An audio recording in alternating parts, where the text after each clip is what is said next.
Selamat pagi Bapak Ibu Saudara-saudara yang Tuhan Yesus kasih, warga jemaat GBB Pata Gunung Payung, berada di sekitaran embung daripada kebun raya Banua, Banjarbaru, Kalimantan Selatan.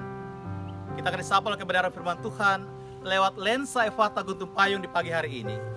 Biar firman Tuhan di pagi hari ini yang menyapa kita, meneguhkan bahkan menguatkan iman kita, bahkan memampukan kita, menolong kita untuk senantiasa menjadi pelaku-pelaku firman Tuhan di tengah-tengah perjalanan kehidupan ini. Namun mendahulunya Bapak Ibu, mari kita berdoa. Kami kembali datang ke hadirat-Mu yang kudus ya Tuhan, menaikkan syukur untuk kasih dan setiamu dalam kehidupan kami. Engkau sudah menjaga kami melewati malam istirahat dan tibakan di hari yang baru.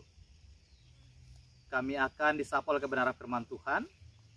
Urapi kami dengan kasih Roh Kudus-Mu, sehingga hati dan pikiran kami tertuju padamu dan melakukan kebenaran firman-Mu yang kami dengar. Dalam nama Yesus kami berdoa, amin. Bapak Ibu Saudara-saudara yang Tuhan Yesus kasihi, di alam yang terbuka ini, kita akan belajar tentang kerendahan hati yang diajarkan oleh Tuhan melalui kebenaran firman-Nya yang terdapat dalam kitab Yehemia pada pasal yang ketiga, ayat yang ke-28. Demikian. Kitab Nehemia pada pasal yang ketiga, ayat yang ke-28. Mulai dari pintu gerbang kuda, para imam mengadakan perbaikan masing-masing di depan rumahnya. Saudara-saudara yang Tuhan Yesus kasihi, kerendahan hati. Hati adalah pancaran hidup. Hati adalah pancaran hidup manusia. Dari hati terpancar kehidupan manusia. Demikian kata Salomo dalam kitab Amsal pada pasal yang keempat, ayat yang ke-23. Jika hati Bapak Ibu dan saya dalam keadaan yang bermasalah, maka tentunya hidup kita pun bermasalah. Namun jika hati Bapak Ibu dan saya ada dalam keadaan gembira, maka tubuh kita, hidup kita pun akan selalu gembira. Bukan saja gembira tapi juga sehat. Bukan saja sehat tapi juga selalu bersukacita. Namun Bapak Ibu Saudara-saudara yang Tuhan Yesus kasih, jika hati kita bermasalah, maka hidup kita pun akan bermasalah. Hidup kita pun tentunya akan sakit. Misalnya, kalau hati kita yang sedang bermasalah, pasti yang nampak dari wajah kita adalah marah, marah, dan marah. Kalau hati kita sedang bermasalah, maka yang nampak dalam wajah kita adalah benci, dan benci. Kalau hati kita sedang bermasalah, maka yang tidak masalah itu akan menjadi masalah. Akibatnya apa Bapak Ibu? Hilang damai sejahtera, hilang sukacita di dalam hati dan kehidupan kita. Hati yang bermasalah Bapak Ibu juga membuat hidup seorang tidak damai, tidak nyaman, tidak sukacita, tidak gembira di tengah-tengah kehidupan ini. Hati adalah pancaran hidup. Dari hati terpancar kehidupan manusia. Itu juga yang tergambar dalam bacaan firman Tuhan saat ini. Itu juga tergambar dalam kehidupan para imam dalam bacaan saat ini. Imam dalam kamus Alkitab Bapak Ibu adalah sebuah jabatan dalam umat Israel yang penting peranannya. Tugasnya adalah mempersembahkan korban, mengadakan doa syafaat, dan memberi berkat. Kalau di kalangan gereja Bapak Ibu ada pendeta, ada pastor. Mereka adalah imam di dalam setiap pelayanan yang ada di tengah-tengah kehidupan persekutuan gereja. Dalam bacaan ini Bapak Ibu Saudara-saudaraku yang Tuhan Yesus kasihi, dikatakan bahwa para imam pun terlibat di dalam pengerjaan kerusakan-kerusakan yang terjadi di tembok Yerusalem.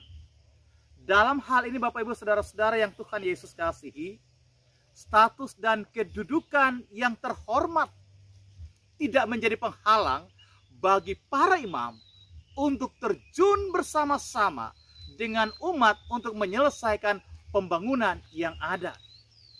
Ini Bapak Ibu Saudara-saudara yang Tuhan Yesus kasih adalah sikap keteladanan yang patut kita contohi di tengah-tengah kehidupan kita oleh kita semua dalam hidup ini. Sikap apa yang perlu kita contohi Bapak Ibu dari tanggung jawab bahkan juga peran para imam dalam bacaan firman Tuhan saat ini? Sikap yang perlu kita contohi adalah sikap kerendahan hati. Sikap kerendahan hati. Kedudukan, kehormatan, ataupun jabatan Bapak Ibu bukanlah segala-galanya dalam hidup kita manusia. Kedudukan, kehormatan, ataupun pangkat hanyalah titipan Tuhan yang Tuhan berikan bagi kita. Yang Tuhan berikan bagi setiap kita. Di tengah-tengah perjalanan hidup ini, seperti para imam. Sikap kerendahan hati Bapak Ibu dari para imam, inilah yang perlu dan harus kita praktekkan dalam kehidupan setiap hari, bahkan juga di tengah-tengah persekutuan kita. Sikap kerendahan hati inilah yang juga perlu kita tunjukkan di tengah-tengah kehidupan persekutuan kita dengan saling menghargai dan menghormati. Hidup dalam kasih, memaafkan, mengampuni. Seperti Allah yang mau mengasihi, mengampuni akan dosa-dosa kita.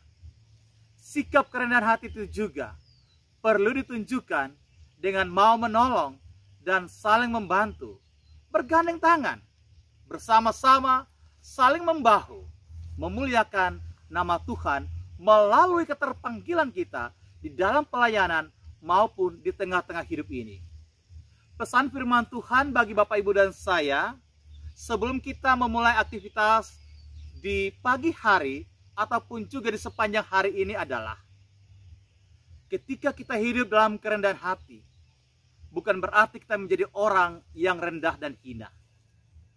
Ketika kita hidup dalam kerendahan hati, bukan berarti derajat, status, dan kedudukan kita berubah ataupun akan jatuh. Hidup dalam kerendahan hati berarti kita mau belajar melihat diri kita, belajar melihat sekitar kita, belajar melihat orang lain. Terlebih, kita mau melihat Tuhan yang sudah dengan rela merendahkan diri dan hatinya untuk menjadi sama dengan kita manusia yang berdosa dan menyelamatkan kita. Karena itu saudara-saudaraku yang Tuhan Yesus kasihi, mari kita hidup dalam sikap kerendahan hati di hari yang akan kita jalani ini, ataupun hari-hari hidup yang Tuhan karuniakan bagi kita. Maka kita akan melihat kehidupan ini yang sebenarnya di dalam Tuhan Yesus. Sehingga kita akan selalu bersyukur dari tengah-tengah kehidupan pribadi maupun keluarga dan persekutuan kita. Tuhan Yesus memberkati. Amin. Saudara-saudara yang Tuhan Yesus kasihi, mari kita berdoa. Engkau mengajarkan kami hari ini bagaimana kami belajar menjadi orang yang rendah hati. Merendahkan hati bukan berarti kami direndahkan. Merendahkan hati bukan berarti kami terhina atau tertindas. Tetapi di dalam merendahkan hati itu, kami melihat kemuliaan Tuhan yang ada dan nyata berlaku bagi kehidupan kami dan sesama. Biarlah di sepanjang kehidupan yang akan kami jalani di hari ini, kami senantiasa mau merendahkan hati kami melalui sikap keteladanan Tuhan Yesus yang kami terima dalam kebenaran firman Tuhan yang sudah kami dengar, di dalam tindakan nyata, perilaku kehidupan kami, baik kami dalam kehidupan berumah tangga berkeluarga, baik kami di tengah-tengah lingkungan pekerjaan ataupun juga lingkungan masyarakat, baik kami di tengah-tengah persekutuan, kami semua yang ada dalam persekutuan. Biar kami selalu belajar meneladani sikap-Mu ya Tuhan Yesus, yang bukan saja merendahkan diri, tapi juga mau merendahkan hatinya untuk menjadi sama dengan kami manusia, mengangkat kami dari keterpurukan hidup dan dosa ini, memulihkan hidup kami. Biarlah melalui kerendahan hati yang kami tampilkan dalam kehidupan ini, yang kami belajar dan teladani dari Yesus. Setiap orang pun melihat Yesus itu, bahkan mengalami kasih Yesus dalam kehidupan mereka. Berkati hidup kami semua, jaga, pelihara, lindungi, tuntun kami, biar seluruh perjalanan kehidupan dalam aktivitas di sepanjang hidup hari ini, kami lalui dan jalani dalam damai sejahtera dan sukacita Tuhan Yesus. Dalam nama Yesus kami berdoa. Amin.